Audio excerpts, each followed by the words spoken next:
তারপর হঠাৎ খিলখিল করে হেসে উঠে বললেন, ক্ষমা ক্ষমা করতে হবে। জানো, দুশ্চরিত্র পুরুষ আমার দু চক্ষের বিষ। হ্যাঁ, বিষ বিষ। খিলখিল করে আবার উন্মাদের মতো হেসে উঠলেন নিভাদি। আর তার বিষের মতো নীল এক জোড়া চোখে হাসি দেখে ভয় পেলাম।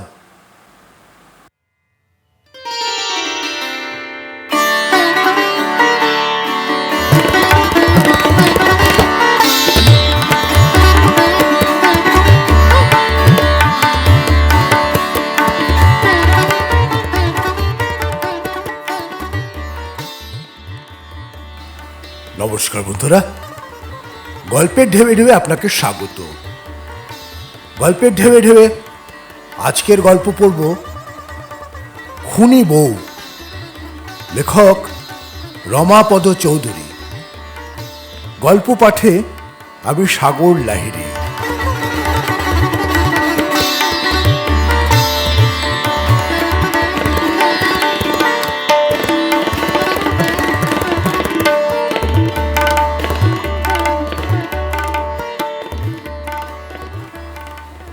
আজকের গল্প পড়ছি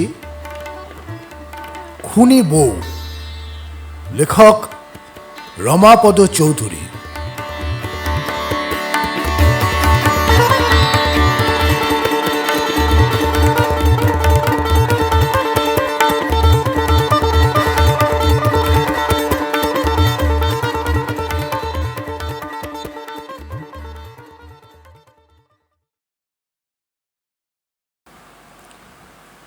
পাড়ায় নিভাদির নামই হয়ে গিয়েছিল খুনি বউ। সামনাসামনি ওকে নিভাদি বললেও আড়ালে বন্ধুদের সঙ্গে আলোচনায় আমি অনেক সময় খুনি বউ বলে ফেলতাম। এ নামকরণ হয়েছিল সেই প্রথম দিন থেকে, যেদিন খবরটা প্রথম দেখলাম খবরের কাগজে। সেদিন সন্ধ্যার সময় নিভাদি এসে উঠলেন মধু স্যাঁকড়া লেনের একতলাটায়। মধু স্যাঁকড়া লেনে তখন বেশ অন্ধকার নেমেছে, আর গুড়ি গুড়ি বৃষ্টি পড়ছে অবিরত। দোতলার বারান্দায় নির্জন গলিটার দিকে তাকিয়েছিলাম এক দৃষ্টে। গলির মোড়ে শুধু একটা বাছুর দাঁড়িয়ে দাঁড়িয়ে ভিজছিল, আর অন্ধকার গলিটার বাঁকে বাঁকে লাঠিতে থুতনি রেখে পাহারাদার সিপাই যেমন দাঁড়িয়ে দাঁড়িয়ে ঘুমোয়, তেমনইভাবে মাথায় আলোর পাগড়ি বেঁধে গোটা পাঁচেক গ্যাস পোস্ট দূরে দূরে দাঁড়িয়ে ঢুলছিল। রাস্তার জমা হাঁটু জল পার হয়ে ঠুন ঠুন করতে করতে এগিয়ে এলো একটা রিক্সা। বৃষ্টিতে ভিজে পিচের রাস্তাটা গ্যাসের আলোয় চকচক করছিল। তারপর আরও এক ছটা আলো এসে পড়ল। ফিরে তাকিয়ে দেখলাম ফাঁসুড়ে জজের জানলায় আলো জ্বলছে। রাস্তাটার মতোই জজ সাহেবের চকচকে টাকটা চোখে পড়ল। এক রাশ বই আর খাতাপত্তরের ওপর ঝুঁকে পড়ল তার মাথা। ঘটনাক্রমেই বলতে হবে। হঠাৎ শুনলাম খুনি রতনচাঁদের বিচার হবে ওই পড়োশি জজ সাহেবের আদালতে। উকিল মোক্তাররা যার নাম দিয়েছে জল্লাদ, আর অগুন্তি ফাঁসির হুকুম দেবার জন্য পাড়ার ছেলেরা যার নামকরণ করেছিল ফাঁসুড়ে জজ। এই জজ সাহেবের টাকের ওপর চোখ রেখে ভাবছিলাম রতনচাঁদের কথা। এমন সময় ক্যাঁচ কঁচ শব্দ করে গলিতে ঢুকলো একটা ফিটন। জিরজিরে ঘোড়া আর নড়বড়ে গাড়িটা জল ঠেলে ঠেলে এগিয়ে এলো। এসে থামল রতনচাঁদের একতলাটার সামনে। চার পাশ তার ঢাকা। শ্রোতা বন্ধুদের কাছে আমার একটা বিনীত অনুরোধ, যারা আমার এই চ্যানেলটি শুনছেন কিন্তু সাবস্ক্রাইব করছেন না, তাদের কাছে আমার একটি অনুরোধ যে এই চ্যানেলটি গড়তে সাহায্য করুন। এই চ্যানেলের কন্টেন্ট যদি আপনার খুব পছন্দ হয় তাহলে চ্যানেলটি সাবস্ক্রাইব, লাইক, শেয়ার করে চ্যানেলটিকে গড়ে উঠতে সাহায্য করুন। আগামী দিনে এই চ্যানেলে অনেক ভালো ভালো কন্টেন্ট আসতে চলেছে। আপনারা যদি সাবস্ক্রাইব করেন তাহলে আপনাদের সাহায্যে এই চ্যানেলটি গড়ে উঠতে পারে। তাই আমার এক বিশেষ অনুরোধ, আপনারা অবশ্যই চ্যানেলটি সাবস্ক্রাইব করে নিন।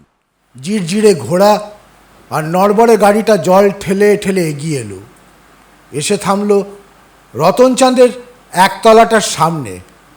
চার পাশ তার ঢাকা, ভেতরে অরোহী কেউ আছে কি নেই বোঝা দায়। গাড়ি থামিয়ে কোচওয়ানটা নামলো এক লাফে, সরিয়ে দিল তেরপলের ঢাকা ঢুকি। পরক্ষণেই বুড়ো গোছের এক ভদ্রলোক নেমে কপাটের তালা খুললেন, ফিরে এসে ভাড়া চুকিয়ে দিলেন ফিটনের। আর সঙ্গে সঙ্গে কেবল একটি বাচ্চা ছেলে নিয়ে যিনি নামলেন তিনিই নিভাদি।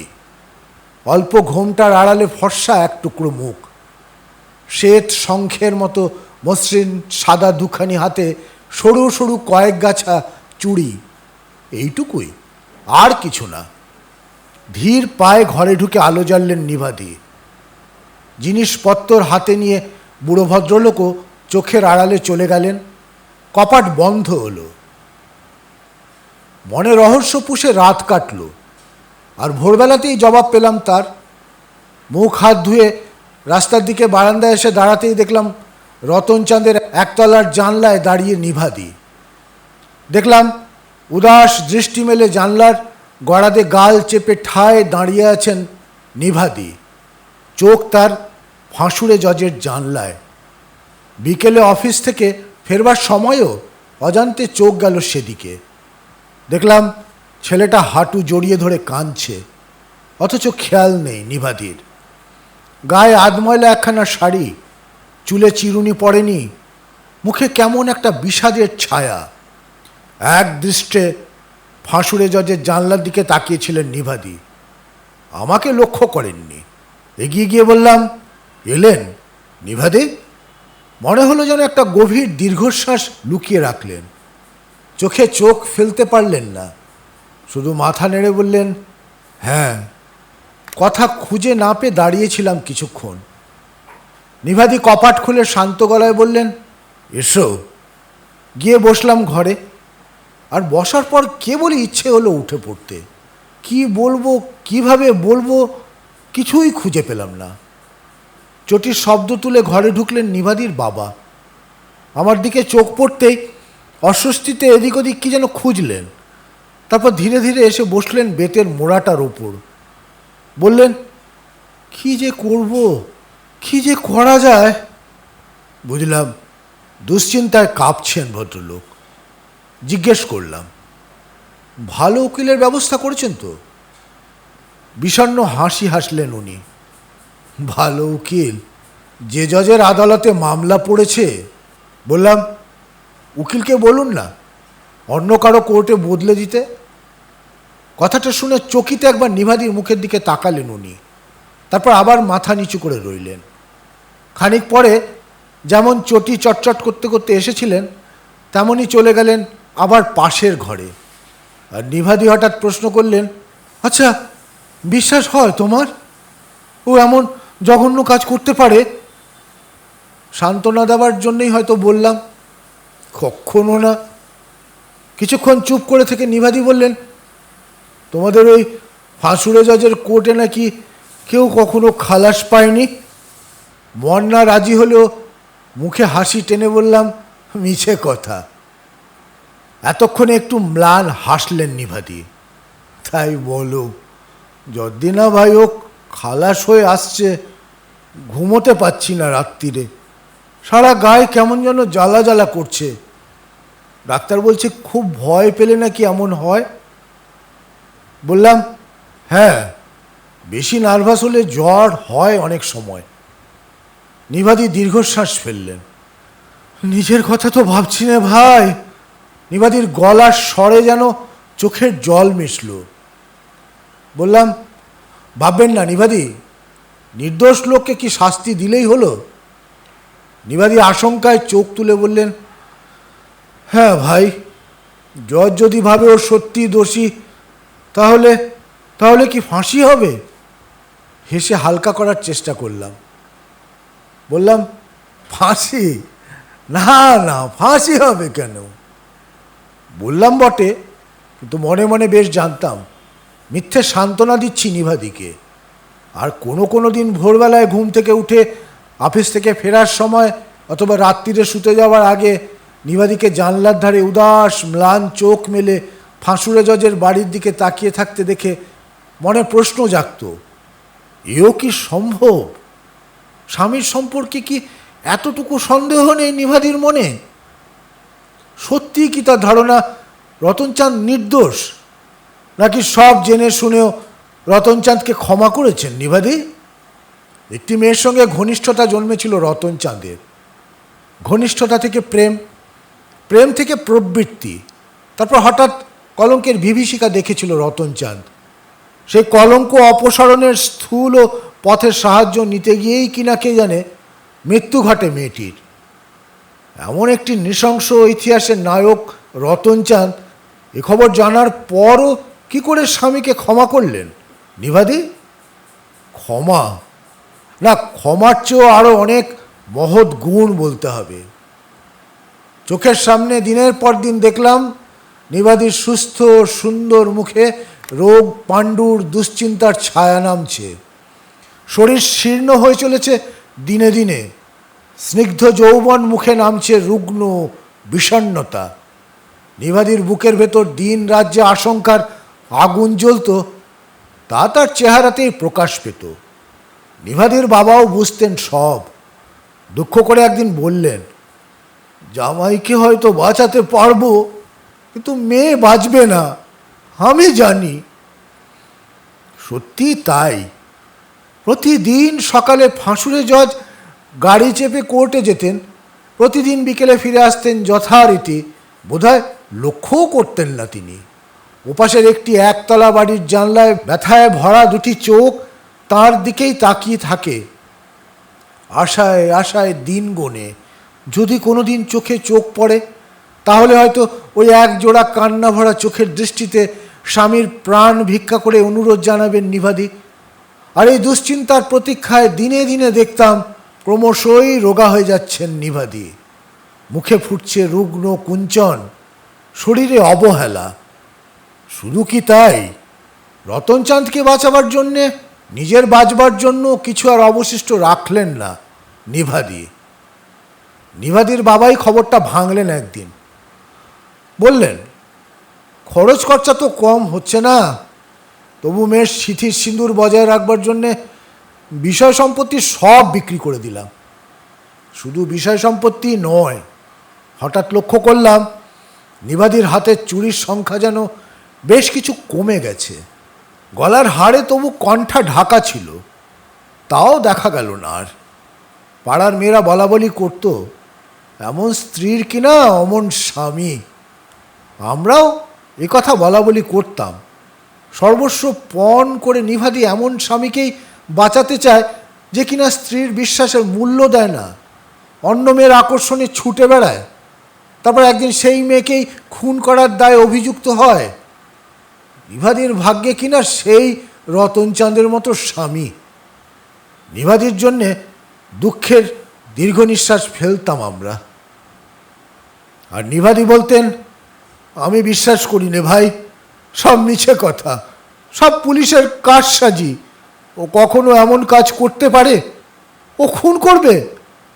মেয়েদের মতো নরম হাত, তুমি তো দেখনি, চাঁপার কলির মতো আঙুল, সেই হাতে কিনা। অবিশ্বাসের হাসি হাসতেন নিভাদি। আর তার কথা শুনতে শুনতে আমাদেরও কেমন যেন অবিশ্বাস হতো। নিভাদি বলতেন, আমি সব সহ্য করতে পারি ভাই, কিন্তু দুশ্চরিত্র পুরুষ আমার দুচক্ষের বিষ। বলতেন, আমার কি মনে হয় জানো, এমনই ধারার কোনো লোকই ওকে মামলায় জড়িয়েছে। রতনচাঁদকে মামলায় কে জড়িয়েছিল তার খোঁজ না পেলেও দিনে দিনে মামলার বিবরণ পেতাম নিভাদির বাবার কাছে, কখনো বা খবরের কাগজে। আর বুঝতে পারতাম বিষয় সম্পত্তি, নিভাদির হাতে চুড়ি, গলার হাড় বিক্রি করার টাকায় যে উকিল লাগানো হয়েছিল তার বুদ্ধির প্যাঁচে মামলাটাও কম জড়িয়ে যায়নি। তারপর একদিন শুনলাম রতনচাঁদের মামলার রায় বেরুবে, রতনচাঁদ ছাড়া পাবে, একথা কেউ ভুলেও ভাবিনি আমরা। নিভাদির ছোট্ট ছেলেটাকে কোলে নিয়ে ফিটনে উঠে বসলেন। নিভাদির বাবার সঙ্গে সঙ্গে আমিও গাড়িতে উঠলাম। মনে তখন শুধু ভয়, শুধু আশঙ্কা। আগে থেকেই এক ডাক্তার বন্ধুকে বলে রেখেছিলাম আদালতে উপস্থিত থাকবার জন্যে। হয় ফাঁসি, আর নয়তো দীর্ঘদিনের কারাদণ্ড। আর রায় শুনেই হয়তো নিভাদি অজ্ঞান হয়ে পড়বেন। ভয় ছিল মনে। সেদিনই হয়তো প্রথম মনে মনে একান্তভাবে ভগবানের কাছে প্রার্থনা করেছিলাম। শুধু একটা প্রার্থনা ছিল, রতনচাঁদের যেন ফাঁসি না হয়, তাহলে হয়তো নিভাদিকে বাঁচানো যাবে। কিন্তু রায় শুনে আমরা সবাই চমকে উঠলাম। প্রথমটা নিজের কানকেই যেন বিশ্বাস হলো না। খালাস! সন্দেহের অবকাশে খালাস পেয়ে গেল রতনচাঁদ। একমুখ হেসে উঠে ফিরে তাকালেন নিভাদি, আর নিভাদির দু চোখ বেয়ে ঝরঝর করে জল গড়িয়ে পড়ল। বলেছিলাম না, বলিনি আমি, সব মিথ্যে। শুধু রতনচাঁদ কোনো কথা বলল না। এক কোণে জানলার বাইরে মুখ গলিয়ে দিয়ে বসে রইল ও। বুঝলাম, লজ্জায় মুখ দেখাতে পারছে না ও। রাত্রিরে বিছানায় শুয়ে শুয়ে ভাবলাম, মানুষের জীবনে যদি কোনো সত্যিকারের আনন্দের রাত থাকে, তো নিভাদি সে আনন্দের স্পর্শ পেলেন এতদিনে। ভাবলাম, সকালবেলাতেই রতনচাঁদকে জানিয়ে আসবো কতখানি ত্যাগ আর দুঃখ বরণের মধ্যে দিয়ে, কত গভীর বিশ্বাস আর প্রেমের হাতিয়ার নিয়ে নিভাদি তাকে বাঁচিয়ে তুলেছেন। কিন্তু হট্টগোল শুনে ভোরবেলাতেই ঘুম ভেঙে গেল। শুনলাম, শুনে স্তম্ভিত হয়ে গেলাম। এও কি সম্ভব? রতনচাঁদ বিষ খেয়েছে, বিষ খেয়ে আত্মহত্যা করেছে রতনচাঁদ। শুনলাম নিভাদি নাকি আবোল তাবোল কী সব বলছেন। নিভাদি পাগল হয়ে গেছেন। দেখা করতে গেলাম। বোবা চোখ মেলে আমার মুখের দিকে অনেকক্ষণ এক দৃষ্টে তাকিয়ে রইলেন নিভাদি। তারপর হঠাৎ খিলখিল করে হেসে উঠে বললেন, ক্ষমা, ক্ষমা করতে হবে। জানো, দুশ্চরিত্র পুরুষ আমার দু চক্ষের বিষ। হ্যাঁ, বিষ, বিষ। খিলখিল করে আবার উন্মাদের মতো হেসে উঠলেন নিভাদি। আর তার বিষের মতো নীল এক জোড়া চোখে হাসি দেখে ভয় পেলাম।